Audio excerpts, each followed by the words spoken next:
Hi, this is a story that can really change your life as it did mine. Oh my gosh, let me tell you. Here's the story. Reuven, he's like really upset. You know, like his whole life, Rachel was the favorite wife, and his mother, Leah, was like the second one. Well, Rachel passes away, so Reuven thinks, well, now my mom's going to be next in line. But lo and behold, he's like freaking out. He cannot believe, what? His father's bed is in the maidservant's tent and not my mother's? He was so upset. Rashi says that he like stormed in and moved the bed.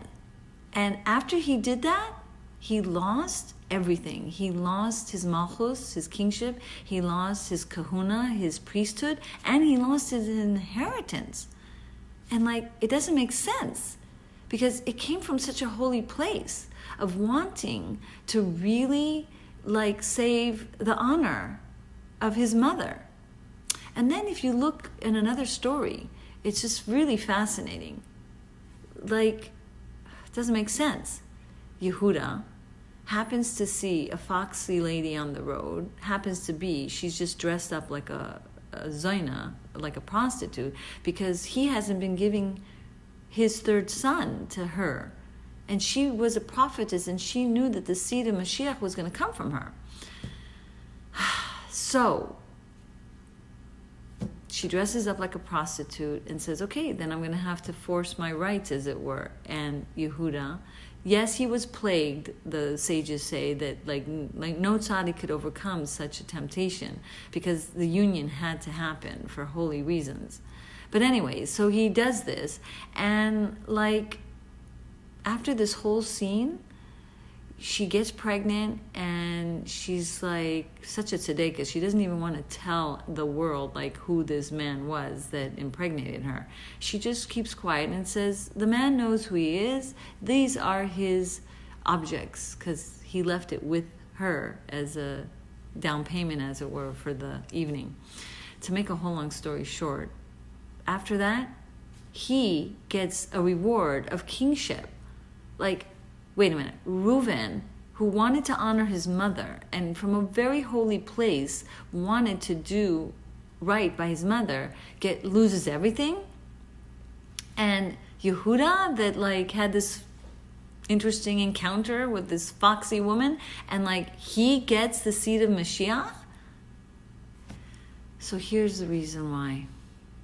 In short, it's the final act that counts. So even if there's a holy purpose of something, but you latch on to anger and you shame someone in your tirade of wanting to make sure your children daven, or wanting your husband to like act appropriately, and you're shaming him in front of the whole household, it's just like not the right thing to do. Remember we were talking about it? Like, don't use your righteousness to be wicked.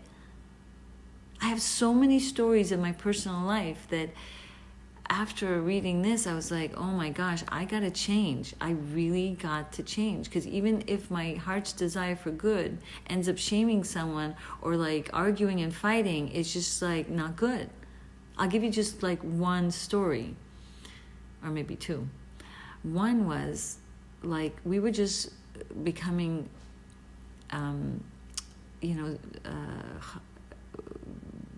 we made Aliyah, and after 8 years of praying, thank God, at the 8th year, I finally had a baby. And my husband was very into, and me too, into Zionism. That's why we made Aliyah. And, there's soldiers all around, and he really thought that children should be able to play with guns.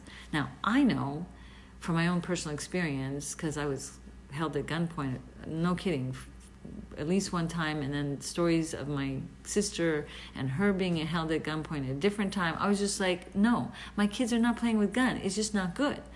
And so what happened was, I kept arguing, and in front of the children, no, I don't believe we can have guns. It's just not acceptable to me.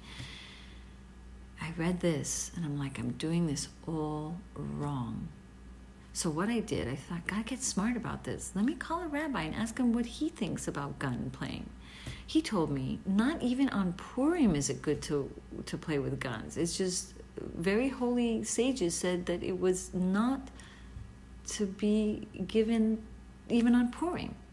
So I went to my husband with the wisdom of a woman, and I said, look, the rabbi said that even on Purim, these children should not be with guns. So then and there, case closed. I didn't have to be the bad guy. I didn't have to argue and raise my voice. And this story really changed the way I approach fighting for holiness, because there's just no place for fighting, not even for holiness. We have to use our charm and our wisdom, and we will see that what we know to be true will come out the way we want it in due time.